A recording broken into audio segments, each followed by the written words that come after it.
देखिए, सदन के अंदर जिस दिन ये इलेक्टोरल बॉन्ड को लेकर हमारे दिवंगत नेता अरुण जेटली साहब फाइनेंस एक्ट में शामिल किए थे, उसी दिन से हम लोग इसका विरोध किए। हमारा विरोध उसी दिन से है जिस दिन से चोरी छुपी पिछले दरवाजे से डरा के धमका के सत्तारूढ़ पार्टी अपना जेब भरने की कोशिश करते हुए ये जो इलेक्टोरल बॉन्ड लाए, उसका विरोध हम बराबर करते आ रहे हैं। और आज सबसे पहले मैं तो हमारे न्यायपालिका और न्यायाधीशों को तहे दिल से आभार व्यक्त करना चाहूंगा कि इस क्रांतिकारी कदम जो सुप्रीम कोर्ट के न्यायाधीशों ने लिए हैं, इसके चलते सारे देश में ये जरूर साबित हो चुके हैं कि बहुमत की बाहुबली पे सदन के अंदर चाहे कुछ भी किया करो, लेकिन फिर भी हमारी देश की न्यायपालिका है जो किसी अनर्थ को, किसी गैर कानूनों को अभी भी रुकने में काबिल है। ये सरकार की शर्मिंदा होना चाहिए और सुप्रीम कोर्ट में खड़ा होकर माफी मांगना चाहिए कि इतने सारे दिग्गजों को यह कानून बनाने के लिए तैनात करने के बावजूद सुप्रीम कोर्ट ने इसको अनकॉन्स्टिट्यूशनल करार दिए हैं, मतलब असंवैधानिक करार दिए हैं। इसमें ये सरकार कितना नाकाम साबित होते हैं, इस टिप्पणी इसका गवाह है। और देखिए, जब हम रोजाना डिजिटल इंडिया की बात करते हैं, जहां सारे देश की, हमारे जो बैंकों की खजाना, बैंकों में कितने अकाउंट, रोजाना हमें जनधन की अकाउंट गिनाया जाते हैं कि हम इतना जनधन अकाउंट बनाया, लेकिन ये बैंक वालों ने ये कह रहे हैं कि हमें कई महीना लग जाएगी सिर्फ एक कई हजारों इलेक्टोरल बॉन्ड की तलाश करने में, वो भी एक ही बैंकों से। एसबीआई सरकार की बैंक है, वो बैंक जिनके पास सारे दस्तावेज है और सारे डिजिटली रजिस्टर्ड है। इसका कोई पर्ची में नहीं, ये डिजिटल तरीके से इनके पास सारे मौजूद है। फिर भी एसबीआई की चेयरमैन आके कहते हैं हमें कई महीने की जरूरत है, क्योंकि इतने कॉम्प्लेक्स, इतने इसमें मतलब जटिल है, हमें कई महीना वक्त जरूरी है।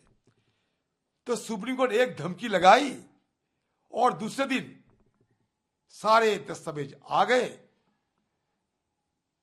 फिर भी चालाकी जारी रही।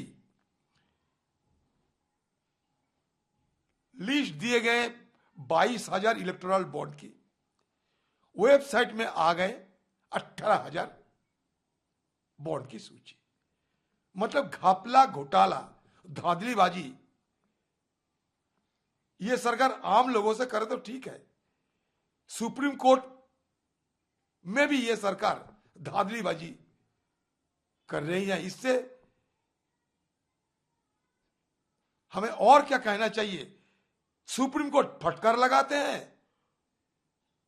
फिर चले जाते हैं, फिर सारे दस्तावेज मुहैया कराते हैं। तो मतलब सुप्रीम कोर्ट की फटकार से, सुप्रीम कोर्ट की धक्के से ये लोग चलते हैं। और बेचारा एसबीआई की चेयरमैन करे क्या? उधर मोदी जी की फटकार, इधर चीफ जस्टिस की फटकार, दोनों फटकार के बीच हमारे खाड़े साहब खड़ा नहीं रह पाते। एसबीआई की चेयरमैन खाड़े साहब वो खड़ा नहीं रह पाते। इधर मोदी की फटकार और इधर गलती करे तो न्यायाधीश की डांट खाने पड़ते। तो इसलिए मैं ये कहूंगा कि अगर इतने बड़े संस्था स्टेट बैंक ऑफ इंडिया, इनकी चेयरमैन होना कोई छोटी मोटी बात नहीं। आप क्यों ये सरकार को खुशी करने के लिए सच को छुपाते हैं? ये हमारा देश के प्रतिष्ठान है एसबीआई, इसको क्यों आप कमजोर करते हैं?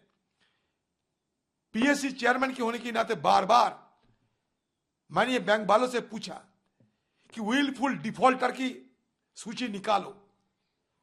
हमारा बैंक कितने सारे लोगों ने लूटे, सारे उनकी नाम, सारे उन कंपनियों की सारे सूची निकालो। ये आरबीआई की एक कानून की हवाला देते हुए वो भी नहीं निकालते हैं। अभी जब सुप्रीम कोर्ट ने इलेक्टोरल बॉन्ड के बारे में पूछा, वो भी देने में ये जो प्रतिष्ठान एसबीआई वो भी हिचकते हैं। तो मतलब कहीं ना कहीं बड़ी घपले हुए हैं, इसका अंदेशा जरूर आम लोगों के मन में आ चुके हैं। क्या छुपाना चाहते हैं देश से? स्वच्छता की पुजारी, पारदर्शिता की पुजारी, ना खाऊंगा ना खाने दूंगा की पुजारी, अब आम लोगों से कौन सा राज छुपाना चाहते हैं, जिसके लिए बार बार सुप्रीम कोर्ट आने पड़ते, करोड़ों रुपया खर्चा करके बड़े बड़े बैरिस्टरों को तैनात करने पड़ते कि आपका ये राज छुपाने के लिए। फिर भी आप उजागर करने में हिचकते हैं, हर किस्म की हथकंडा अपनाते हैं, आम लोगों को आंखों में धूल झांकने के धोखने के लिए। ये इसमें हमारी देश की सरकार जो रोजाना बड़े बड़े दावे करते हैं कि स्वच्छ भारत बनाएंगे हम, ये स्वच्छ भारत नहीं है। ये स्वच्छ भारत की ये अलखल्ला पहनकर स्वच्छ भारत की नामावली के पीछे आपने एक धांधली राज चलाते हैं। सीबीआई ईडी को तैनात करते हैं, जिनसे चांदा लेने की आपका मनसा होते हैं, उनके घर में ईडी और सीबीआई भेज देते हैं और उसके साथ साथ इनकम टैक्स भेज देते हैं। और वो उसको भी पता चलते हैं कि ईडी, सीबीआई और इनकम टैक्स के हमले से बचने के लिए कहां चंदा देने पड़ेगी, और उस चंदा देने की नाम क्या है? वो है इलेक्टोरल बॉन्ड।